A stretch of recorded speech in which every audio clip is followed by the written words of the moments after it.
And now, Working Man Radio with your host, Joe Lyles. It is true. It is true. Social Security has a problem. Is it a big problem? Well, it's not a big problem just yet. And to all of you right-wing ideologues out there who want to say, we told you it was a Ponzi scheme. Yeah, you've been telling that since 1935. Now, the problem that Social Security has is going to become a problem somewhere along about 2030. I think the number of the year I heard was 2039 was the year that it becomes insolvent. So that's 100 years. An institution that survives 100 years is not a failure.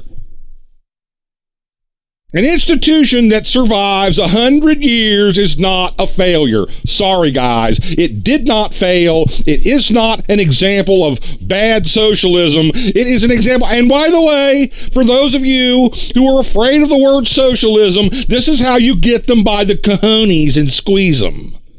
You say yes. You say you're goddamn right it's socialism.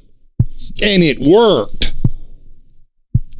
Dude, was New Deal liberalism, the New Deal socialism, was Social Security, Medicare, the minimum wage, overtime pay, labor unions, the TVA, rural electrification, interstate highways, the FHA mortgages, student loans, Pell Grants, is all that stuff socialism, yes or no? Don't let the guy not answer. If you don't answer, then the answer is yes, because you've always said it was. Is it socialism? And look how well it worked. Am I a New Deal socialism? You're goddamn right I am. Socialism since 1933. Yes, we've had it. You've always said it was socialism. You're right. I admit it. It's socialism, and it worked. We went to the moon under socialism. They laugh at social justice. Well, we had more social justice in the 60s, in the 50s, 60s, and 70s than we do now. And we were richer, and we were more powerful. And we were making more millionaires. Because wealth flows from the bottom up. It flows, working people create the wealth. The economic system then distributes it. And the people who wind up accumulating it are people who never swung a hammer or turned a wrench or operated a welding torch or produced a stick of anything, of any tangible good or service. And don't let them ever forget it. There is something called justice, and if you don't have justice, your society will collapse. And some say ours is in the process of doing just that. Back to Social Security, we have a problem with it. It's a demographic problem. In 1960, 5 workers supported 1 retiree. We are fast approaching the time when 2 workers support 1 retiree. We've got an ocean of people getting ready to retire from who? The baby boom generation, also known as the King John generation, the generation that have presided over the decline of this country. Starting in 1980 with the re-election of Ronald Reagan, the King John generation are the ones. They're the ones who have adopted this selfish, me first, got mine, get yours ideology that has prevailed over the last 35 years. And that has resulted in the outsourcing of American manufacturing, the wholesale destruction of American industries, and the decline of living standards for 4/5 of the American population. And you can lay it on the door of the now 60-somethings, because they're the ones who are in charge. They run the show now, and this is what they preside over. And they're going to be retiring soon, and there's going to be a boatload of them. There's going to be an ocean of them.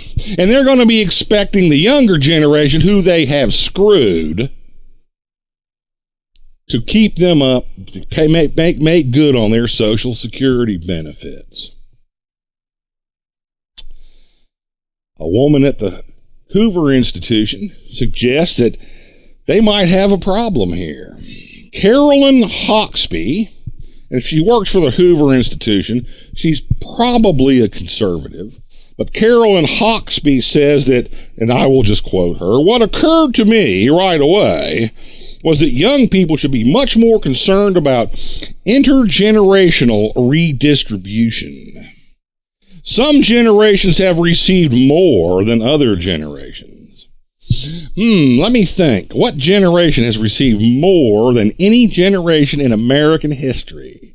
Would it be the ones about to retire? And they're going to be expecting 2 workers for every one of them to keep them up. And we're talking right now about the ways to keep the system solvent. And one of the ideas that's been put on the table by none other than Barack Obama are cuts in benefits. Now, the truth is, and by the way, this is what I predicted 20 years ago. In that buried essay, I don't even know where it is, but I wrote about this 20 years ago. I coined the phrase the King John generation 20 years ago, and I predicted that there was going to be a generational dispute, and Social Security was going to be one of the issues. And you can predict this because of the circumstances. We know about the demographic situation coming, and we can from that predict what the political situation is going to be.